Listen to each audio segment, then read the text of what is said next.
Hi everyone, this is Russell Medley and this is my AEP 858 Module 12 Data Protocol Project. And my first page here, I have kind of a little graphic that this is something that could be displayed around the school, given to teachers during data analysis meetings. And this is first starts off with kind of what we believe are some norms that we have as a school in terms of how we view data and how we use it to guide the next steps that we take in trying to meet the needs of our students. So first and foremost, what we believe is that data use should align with our school goals and the mission of the school. The use of data should guide our instruction as well as our professional development. And finally, data analysis and strategies used should apply to the school as a whole for long-term sustainability. And as you can see, I have a little wheel here of different steps that kind of circle around and keep kind of continuously coming back to step number one. So it's just an ongoing trend here. First and foremost, we're going to compile meaningful data from various sources. So we're not just going to make decisions based off of one piece of data. We want to, as a school, compile various forms of data, whether that's just looking at demographics, whether that's looking at student learning scores, whether that's perception data. We want to make sure that we are collecting meaningful data to really get a good snapshot of what's going on. Next, we are going to evaluate the data and identify trends. This might be kind of focusing on different subgroups, just comparing different things, looking for those trends.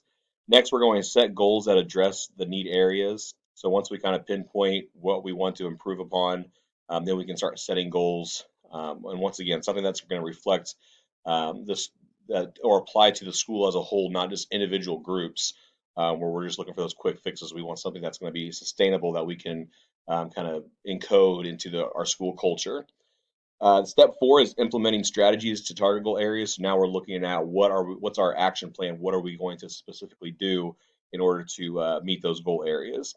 And then finally, step five is just to continuously monitor and assess programs. We don't want to just have summative assessments. We want to have ongoing assessments that we're doing check-ins, whether it's formative, interim, or other just little informal assessments to make sure that we are monitoring the progress and then making changes as we go, which then just kind of leads us back into step one in compiling that data from those sources.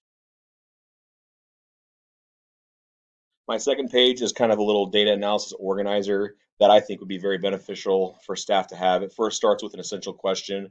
So when we do have a meeting, and as you can see at the bottom, it might be a grade level pod, it might be as a school that we're talking about things, and so this would just be filled out based on who needs to look at it. But that essential question is kind of our topic on what we are really trying to look at. And then I kind of broke it down into 5 different categories there as far as data, where are we now? Vision, where do we want to be? Our reflection, how did we get here? Then step four is our action plan or implementation as far as how we're going to get to where we want to be.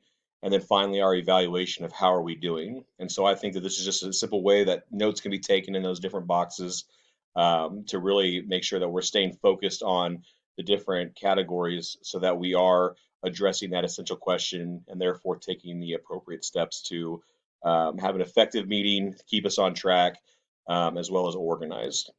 So that is my presentation. Thank you.